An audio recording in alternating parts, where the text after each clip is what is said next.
আসসালামু আলাইকুম, সবাই কেমন আছেন? আলহামদুলিল্লাহ আমি ভালো আছি। স্বর্ণাজ কুকিং অ্যান্ড ব্লগে সবাইকে স্বাগত। অনেক দিন যাবৎ আমি আমার পেজে খুব একটা ভিডিও দিতে পারিনি। নানা রকম ব্যস্ততার কারণে আমি অনেক দিন ভিডিও আপলোড দিইনি। ইনশাআল্লাহ চেষ্টা করব এখন থেকে রেগুলার ভিডিও দেওয়ার জন্য।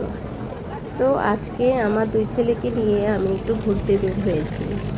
আমাদের কলেরিয়ানোতে একটি সুন্দর পেস্তা বসেছে। এই পেস্তা উপলক্ষে পুরো কলেনিয়ানো শহরটা ইতালিয়ানরা খুব সুন্দর করে সরকারিভাবে এই সরকারি খরচে এটি খুব সুন্দর করে সাজিয়েছেন। তো আমিও আজকে একটু ঘুরতে বের হলাম বাচ্চাদেরকে নিয়ে। এখানে বিভিন্ন ধরনের স্টল বসেছে, নানান ধরনের জিনিস উঠেছে এখানে।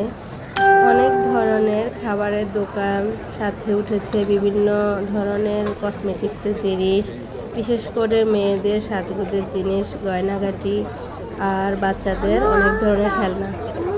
এখন ইতালিতে সামার ভ্যাকেশন চলতেছে, তো সবার স্কুল কলেজ সব কিছু বন্ধ।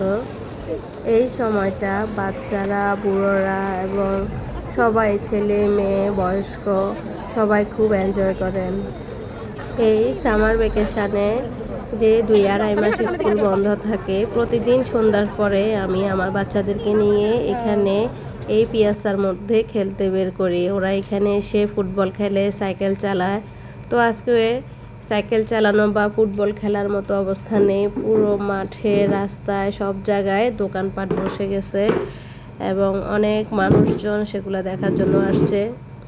এই তো এখানে অনেক ধরনের গয়নাগাটি উঠেছে মেয়েদের, বিশেষ করে এই যে ছোট বাচ্চাদের চুলের ব্যান্ড, রাবার ব্যান্ড, হাতের বানানো কিছু কাঠের তৈরি জিনিস, তারপর হাতে বানানো কিছু কুশি কাটা জিনিস থাকে, গয়না, তারপর বাচ্চাদের হাতে পায়ের হাত মোজা, পা মোজা, এরপর উলের তৈরি কিছু হাতে বানানো ব্যাগও আছে এখানে।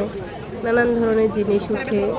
তো এখানে কিছু উঠেছে ব্রেসলেটের জিনিস, আর এই যে কাঠের তৈরি বিভিন্ন ধরনের শোপিস। এই তো এইসব জিনিসগুলাই বেশি মেলার মতোই, আমাদের বাংলাদেশে যে মেলাগুলা বসে কিছুটা মেলার মতোই। তারপরে যে কিছু খাবারের দোকানপাটও উঠেছে এখানে।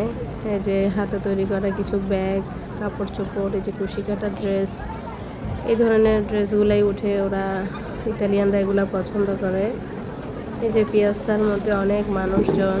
তো আমিও আমার ছেলেদেরকে নিয়ে অনেকক্ষণ ঘোরাফেরা করলাম, তাদেরকে কিছু খেলনা কিনে দিলাম, কিছু খাবার দাবার কিনে খাওয়ালাম, এভাবেই ঘুরলাম। তো ওকে, আজকে এই পর্যন্ত। আল্লাহ হাফেজ।